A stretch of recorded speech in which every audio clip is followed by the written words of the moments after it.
Welcome to Bite at a Time Books, where we read you your favorite classics one bite at a time. My name is Bree Carlile, and I love to read and wanted to share my passion with listeners like you. If you want to know what's coming next and get updates from me, Bree, sign up for our newsletter at biteatatimebooks.com. Be sure to follow the show on your favorite podcast platform so you get all the new episodes. Or you can follow the show on YouTube, where we have playlists for all the stories. We're part of the Bite at a Time Books Productions Network.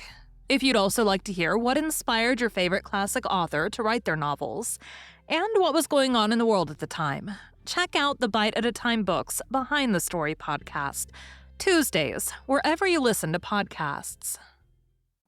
Today we'll be continuing The Scarlet Letter by Nathaniel Hawthorne. Chapter 14, Hester and the Physician. Hester bade little Pearl run down to the margin of water and play with the shells and tangled seaweed until she should have talked a while with yonder gatherer of herbs.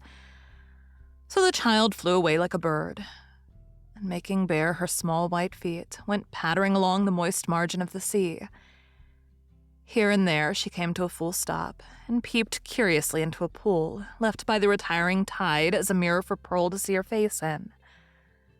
Forth peeped at her, out of the pool, with dark, glistening curls around her head, and an elf smile in her eyes, the image of a little maid, whom Pearl, having no other playmate, invited to take her hand and run a race with her.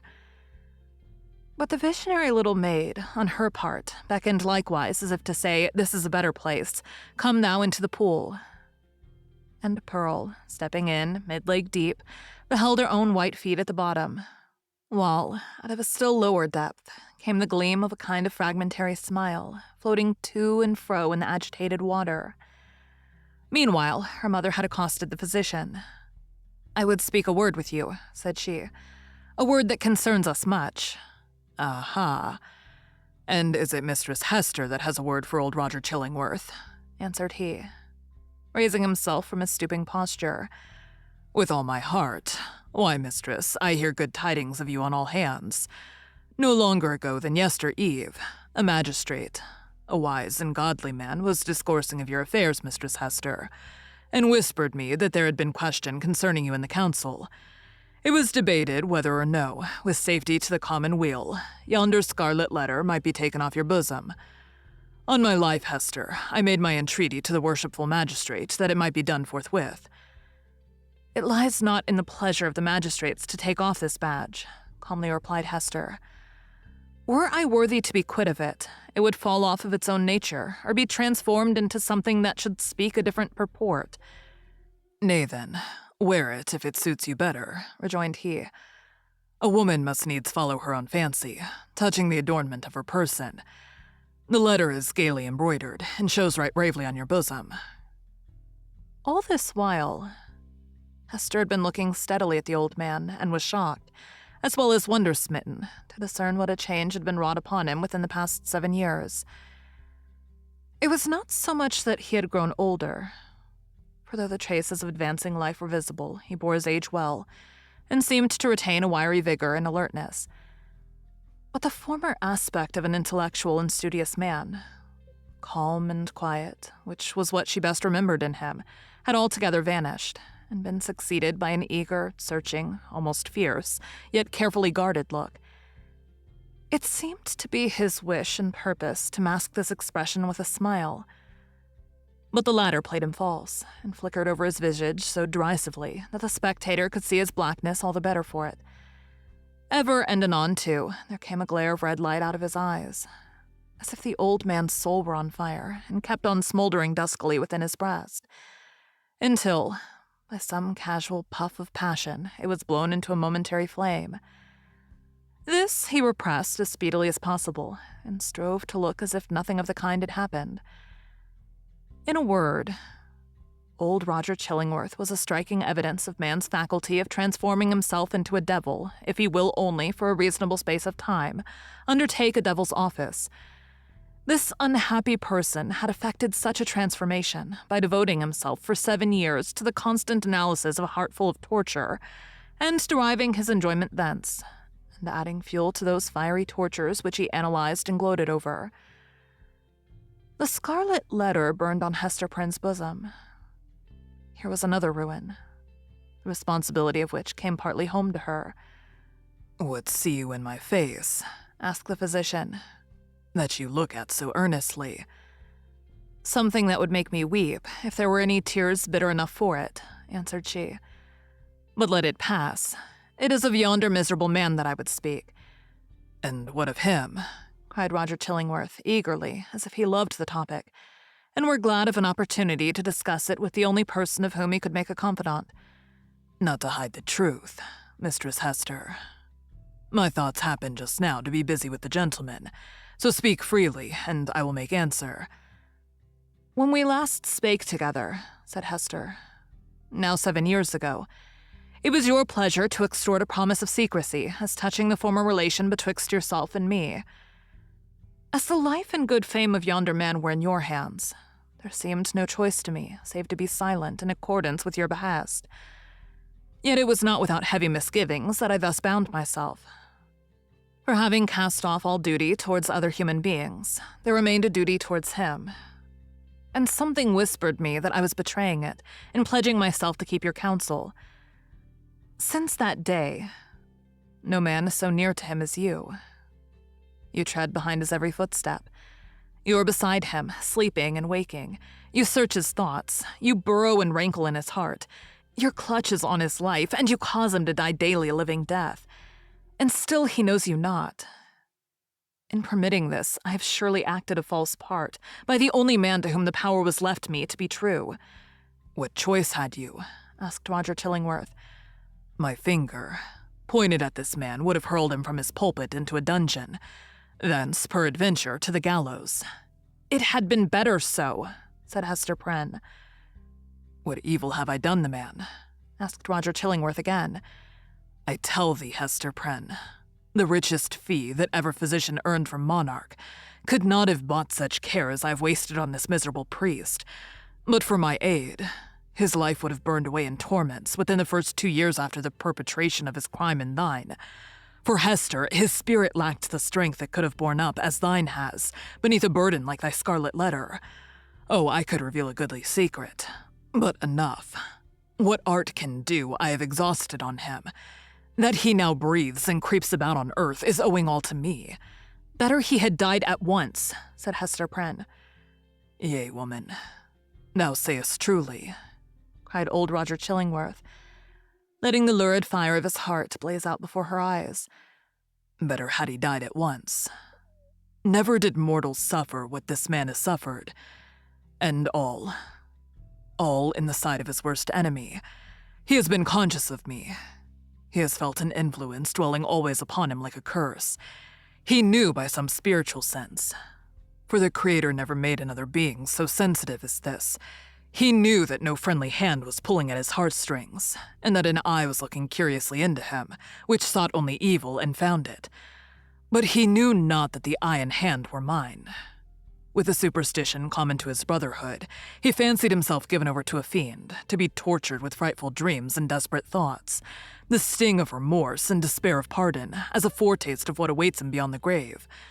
But it was the constant shadow of my presence, the closest propinquity of the man who he had most vilely wronged, and who had grown to exist only by this perpetual poison of the direst revenge.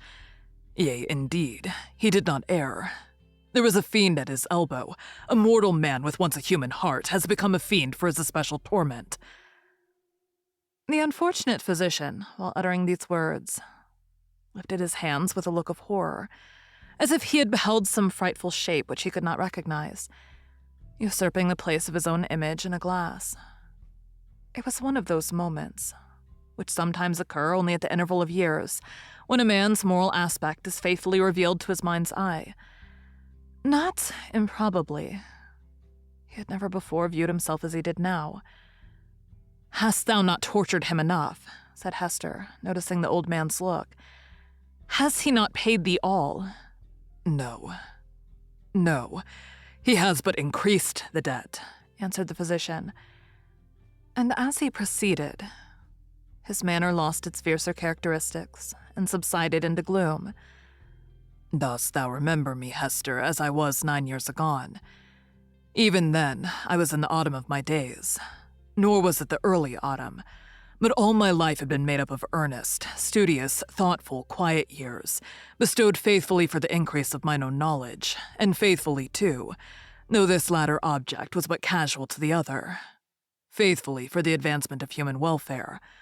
No life had been more peaceful and innocent than mine. Few lives so rich with benefits conferred. Dost thou remember me?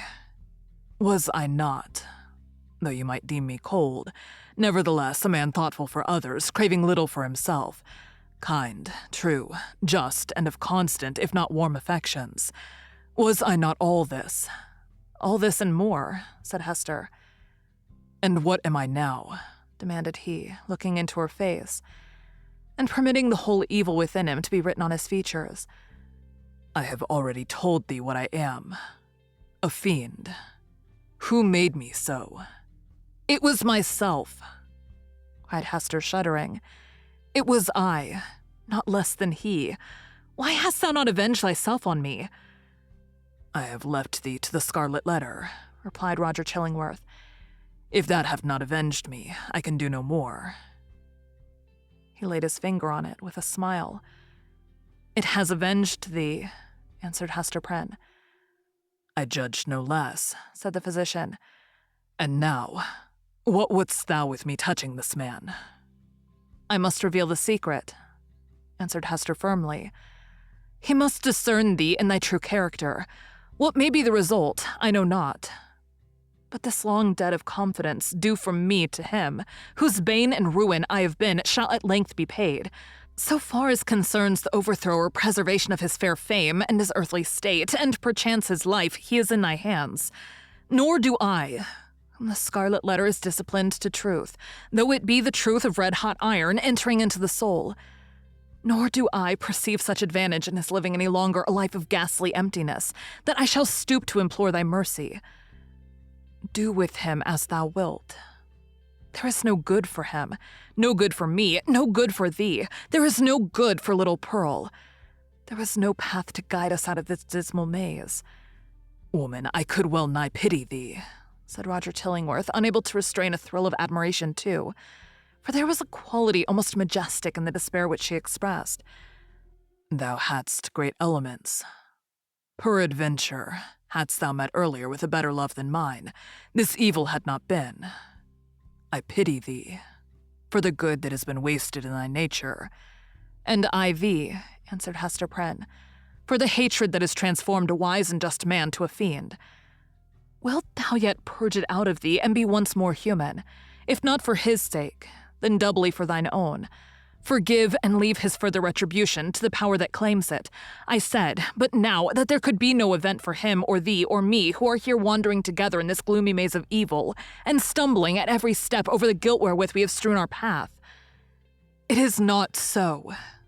There might be good for thee and thee alone, since thou hast been deeply wronged, and hast it at thy will to pardon. Wilt thou give up that only privilege? Wilt thou reject that priceless benefit? Peace, Hester, peace, replied the old man with gloomy sternness. It is not granted me to pardon. I have no such power as thou tellest me of. My old faith, long forgotten, comes back to me and explains all that we do and all we suffer. But thy first step awry, thou didst plant the germ of evil. But since that moment, it has all been a dark necessity. Ye that have wronged me are not sinful, save in a kind of typical illusion. Neither am I fiend-like, who have snatched a fiend's office from his hands. It is our fate. Let the black flower blossom as it may. Now go thy ways, and deal as thou wilt with yonder man. He waved his hand, and betook himself again to his employment of gathering herbs. Thank you for joining Bite at a Time Books today, while we read a bite of one of your favorite classics. Again, my name is Bree Carlile, and I hope you come back tomorrow for the next bite of The Scarlet Letter. Don't forget to sign up for our newsletter at biteatatimebooks.com. You can check out the show notes or our website, biteatatimebooks.com, for the rest of the links for our show. We'd love to hear from you on social media at Bite at a Time Books.